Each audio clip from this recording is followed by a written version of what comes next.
All right, so this is Chapter 8, Accentuating the Positive, Capitalization by Kailey and Skyler. So to start off, I'm going to go into the broaden and build theory, which are positive events and their expression serve two purposes. The first being to enhance and broaden how we think about and respond to events in our daily lives. Two is to build the resources for maintaining our well-being, resources such as our physical health, spiritual connections, social relationships, and more. Capitalization is the sharing of positive events. It helps build personal and interpersonal resources, lets us relive these positive events, see others being pleased for us, experience ourselves being viewed more positively by others, and connects an event with previous ones in the relationship.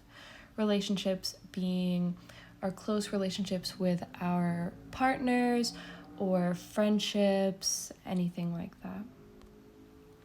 However, expressing positive events does not always have positive outcomes.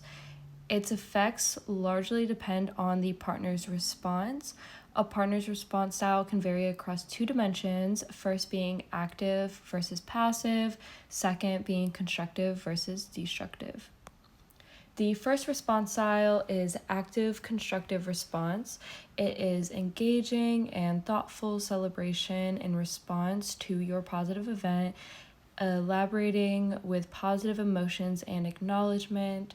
Those who perceive their partners as mainly responding in this way report higher levels of intimacy. An example that I have of this, and this is going to be the same example through all four response styles. It's going to be about myself getting a new job opportunity, and I will explain all the different styles of different relationships I have around me and how it varied.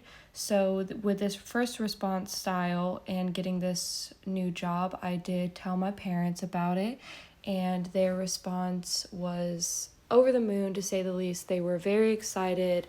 They told me how proud that they were of me and how exciting this was, and then they did invite me out to a celebratory dinner, so that was really nice. It made me feel really good.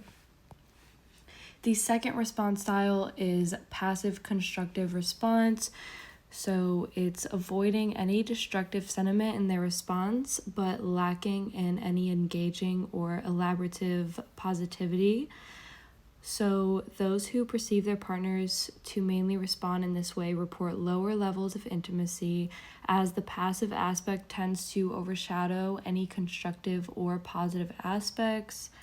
An example of this with that new job was one of my friends or acquaintances that I did tell on the phone about this new job just kind of told me, said, good job. Didn't ask any questions, didn't act actually excited. There wasn't really any sort of positive tone in their voice when they say it. It just almost felt as if they felt like they needed to give me a response, but they didn't actually care about what I was telling them. So, yeah. The third response style is passive destructive response. It's not an overtly rude response, but completely lacks in positive praise, often turning response to focus on the negative aspects of their self and avoiding or turning away from the positivity associated with the person's event. It's like playing victim. Those who perceive their partners to mainly respond in this way report low levels of intimacy. So an example of this with this new opportunity for myself was I told one of my friends, who also happens to be a coworker of mine. Yes, we were friends before becoming coworkers though, that I had this new opportunity. And her first response was to not really say anything. She just kind of looked at me, made that kind of noise, and went on about changing the subject to what she had done throughout her day. It seemed like my event was just kind of discarded and didn't really make me feel too great. The fourth response style is active destructive response. It is an engaging response, but in a way that diminishes, belittles, or reinterprets the positive event to emphasize any negative aspects.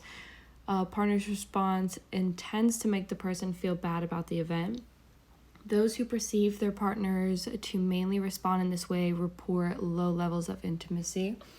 So, a very personal example now to getting this new job and someone I told was a past partner of mine. Again, this was pretty recent. I told about this new job opportunity, and for some background, this job does include a lot of travel. And immediately, this partner, who is no longer around me, looked at me, and instead of saying congrats or anything like that, just started focusing on, well, who would want to travel that much? Why would you want to take that job? Nobody in their right mind would want to take that job.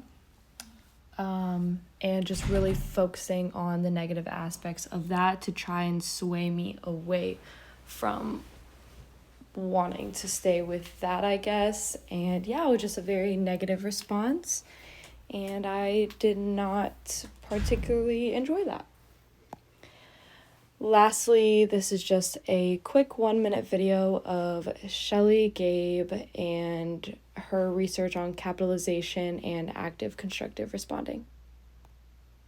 I do believe that very, very strongly that this active constructive responding is a key building block for relationships, and really will help people who may not have the capacity to be loved and be loved as one of their strongest traits.